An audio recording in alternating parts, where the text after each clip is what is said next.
Queridos amigos, qué gusto una vez más poder compartir el mensaje de la palabra de Dios. Siempre contentos, siempre animados, porque la palabra de Dios es viva y es eficaz y nos enseña a nosotros, nos instruye en este camino a conocer los principios de los cuales tenemos que practicarlos.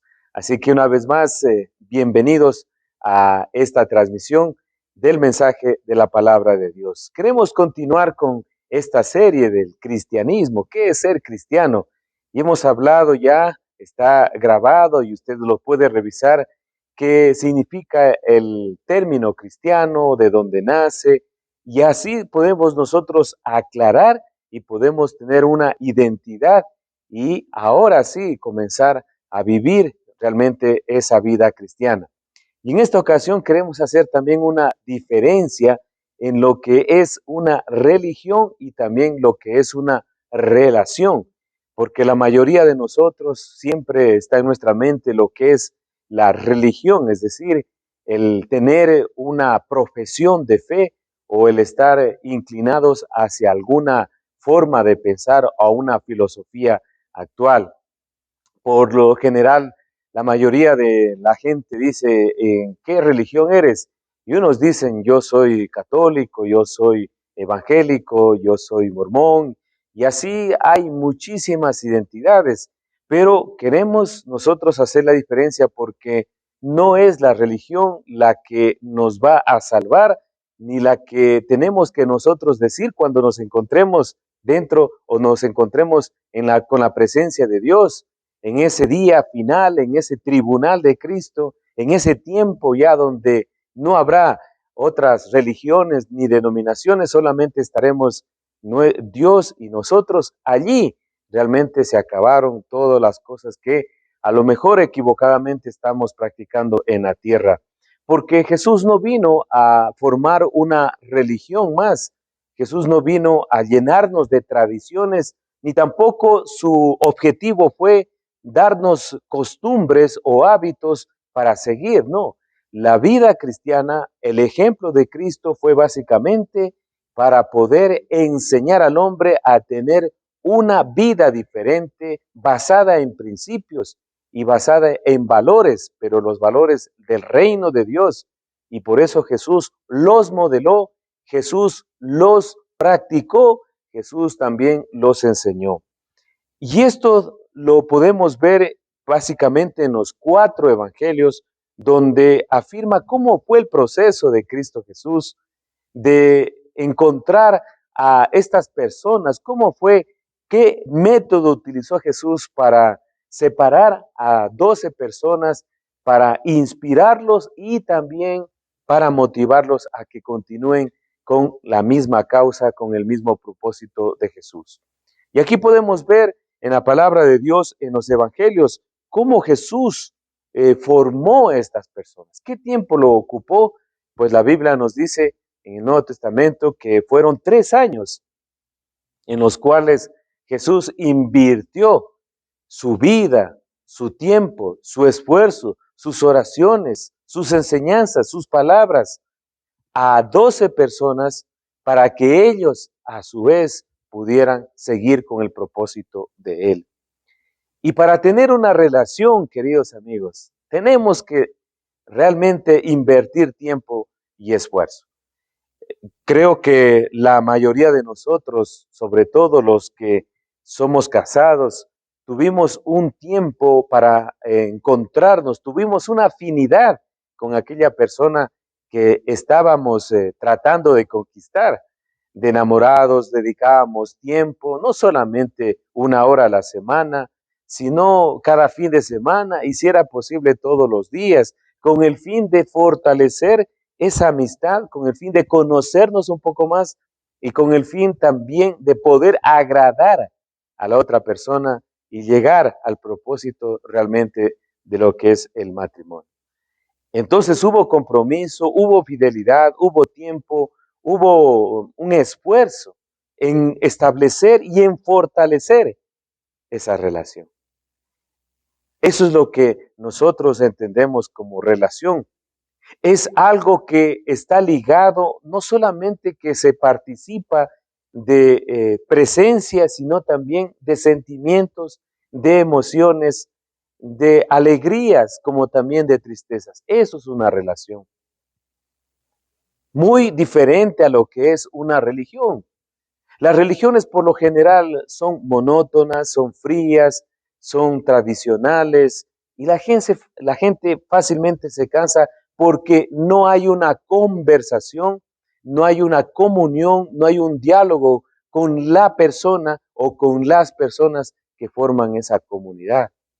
Simplemente son desapercibidas o son esporádicas, son por tiempos, pero no es lo que realmente fortalece una vida espiritual, una religión, sino una relación. Y Jesucristo, como decía, Él fue el que le inició, Él fue el que comenzó a disponer, a entregarse a las personas.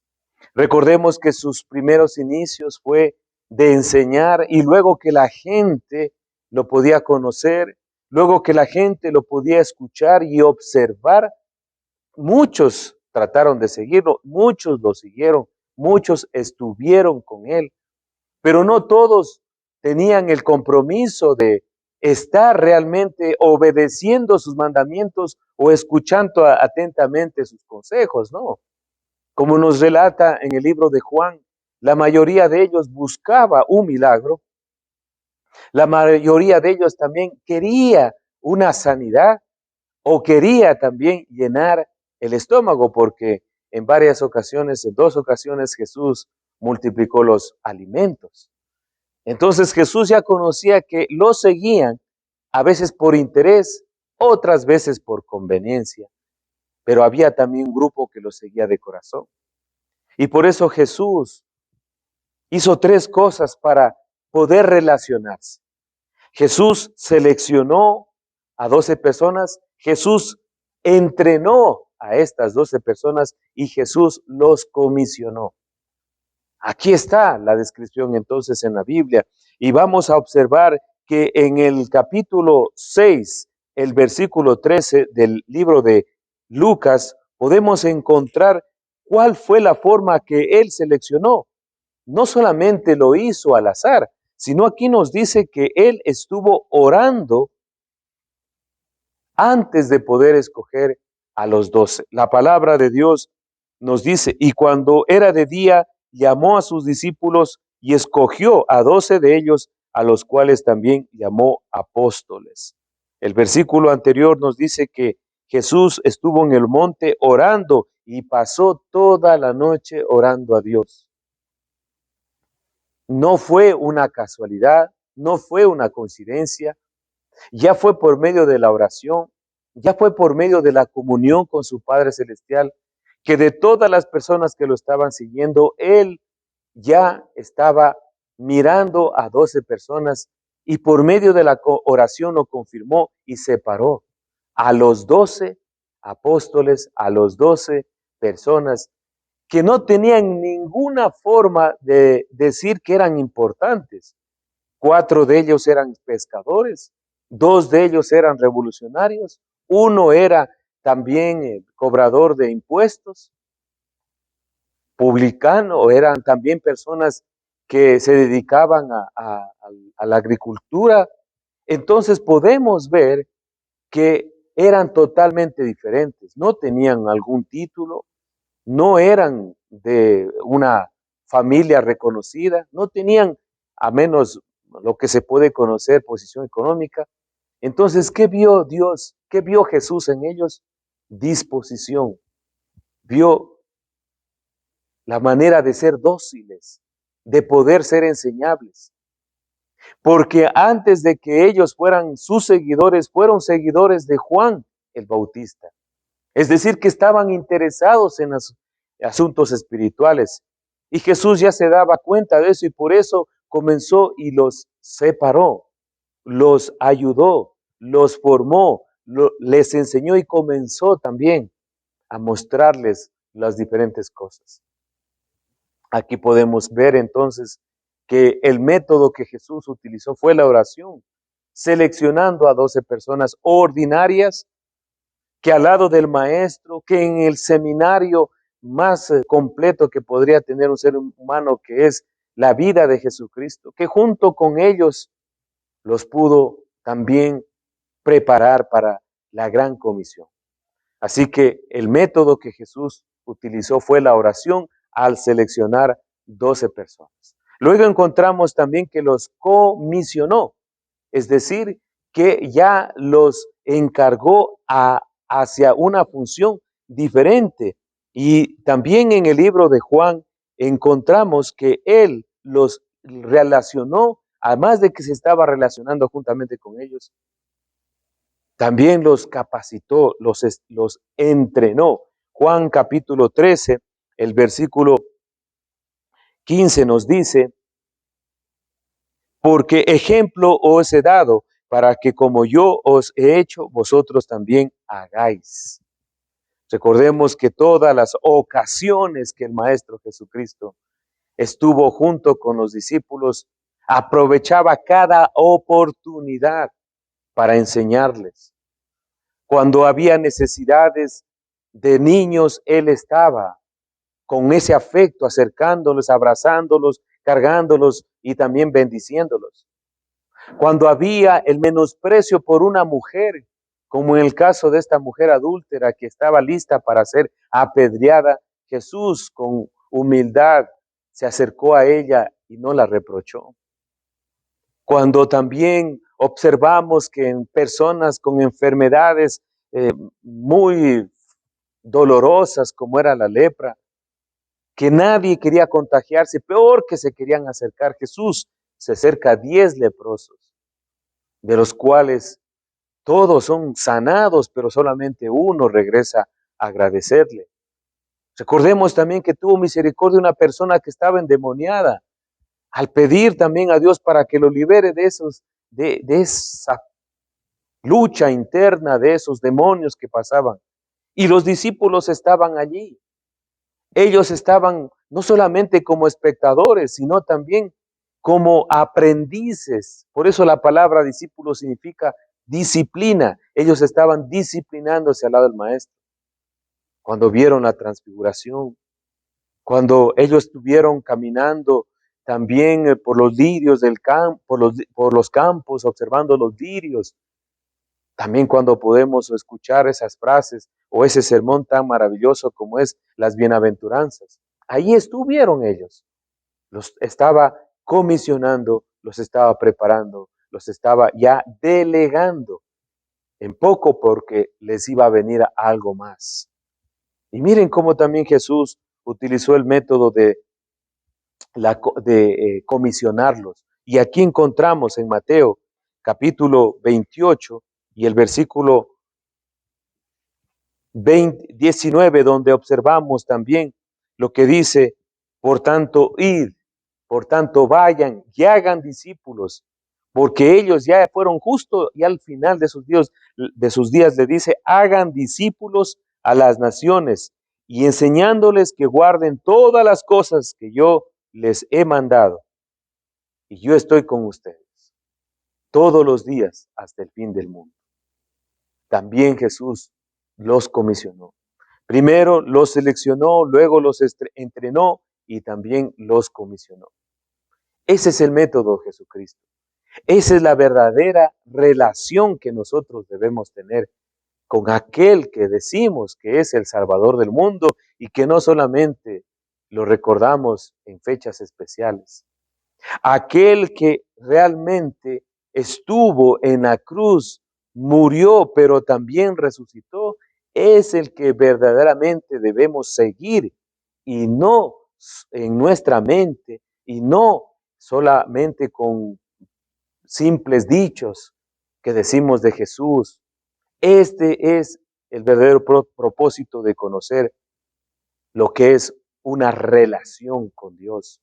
Y recordemos también la palabra de Jesucristo, que dijo: yo soy el camino, la verdad y la vida, que nadie llega al Padre sino a través de mí. Es decir, que Jesucristo, al invertir tiempo en seleccionar, al estar con los 12 discípulos entrenándolos y al también comisionarlos, estaba proyectando lo que en el día de hoy podemos nosotros disfrutar de las buenas nuevas. A través de estos hombres se originó todo lo que ahora podemos ver en la actualidad, siglo XXI, de muchas cosas, como iglesias, como universidades, como facultades, como escuelas, como seminarios, y todo en nombre de Jesucristo. Ahí ya podemos darnos cuenta que no solamente fue una religión, sino fue un principio, fue un deseo, fue un plan, el plan perfecto de Dios de salvar al mundo a través de su Hijo Jesucristo. ¿Y sabe qué pasa, amigo y amiga, en este tiempo todavía? Él mismo sigue seleccionando, Él mismo sigue entrenando y Él mismo sigue encomendando y comisionando, porque está su palabra. Y Él mismo dijo que los cielos y la tierra van a pasar, pero su palabra no pasará. Así que está la invitación para que usted pueda también ser parte de los seguidores, ser parte de los seleccionados, de los que los entrenan y de los comisionados. Pero como en aquel día que vio Jesús que había disposición, había fidelidad y habían personas dóciles, en el mismo día de hoy está buscando corazones dispuestos, dóciles para ser transformados en agentes de cambio y ser personas de bendición. ¿Usted quiere ser una persona de ellas? ¿Usted quiere pertenecer realmente a una religión o quiere ser parte de las personas que se relacionan con Jesucristo? Si usted decide por la segunda opción, pues ahí va a encontrar usted diferentes experiencias sobrenaturales, hermosas, de las cuales nunca más usted va a volver a ser igual. Le invito a que tenga un encuentro personal con Jesucristo, que ya no solamente esté rondando en su cabeza el Jesús de las películas, el Jesús histórico, el Jesús de la cruz, sino el Jesús resucitado, el Jesús que mandó Dios al mundo a perdonarnos por nuestros pecados, a librarnos de la opresión y a sacarnos de las tinieblas y ponernos en la luz admirable. Así como les dijo Jesús a sus discípulos, ustedes son la luz del mundo y la sal de la tierra. El día de hoy, el mismo Salvador Jesucristo, el mismo Mesías anunciado, el mismo Salvador de toda esta humanidad nos está diciendo, vengan a mí todos los que están cansados y yo los haré descansar.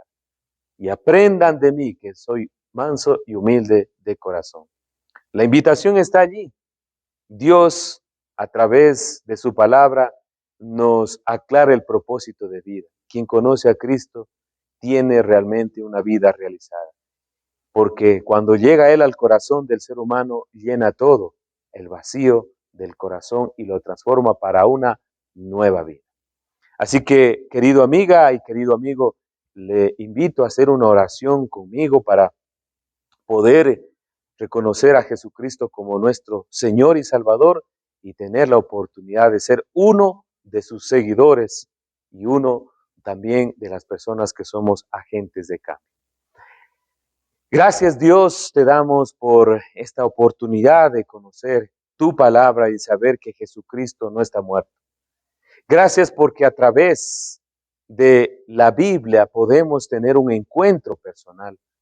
Queremos pedirte de corazón que entres en nuestra vida y transformes nuestro ser. Queremos también que tú puedas ser nuestra guía, nuestro Salvador. Aceptamos a Jesucristo por medio de la fe. Aceptamos su regalo maravilloso de perdonarnos y darnos una nueva vida. Queremos ser los discípulos, los seguidores, las personas que también pertenecen al gran ejército de Jesús. Gracias por darnos la oportunidad de vida y que se haga tu perfecta voluntad. En el nombre de Jesucristo. Amén. Muchas gracias, querido amigo y querida amiga, por darnos esta oportunidad de entrar en sus hogares o donde quiera que usted nos esté viendo, y la invitación cordial para que nos acompañen cada domingo en la Iglesia Cristiana Nueva Vida en la ciudad de Loja, donde estamos reuniéndonos a las 10 de la mañana cada domingo. Serán bienvenidos. De nuestra parte, una vez más, que Dios les bendiga rica y abundantemente.